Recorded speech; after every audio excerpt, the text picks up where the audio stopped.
V nekem niti ne toliko oddaljenem kotičku sveta potekajo protesti. In vse konec koncev temelji na barvi, ki je razdvaja.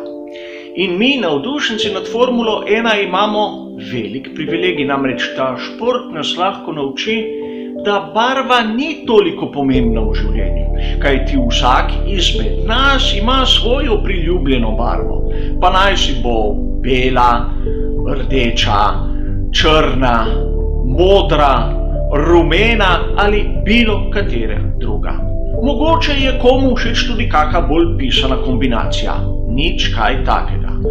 Važno je, da je njegova ekipa, njegov junak hitrejši. In vse te različne barve v svetu Formule 1 nas ne razdvajajo, temveč nas povezujejo v neko skupnost. In tudi o tem v soboto ob 18.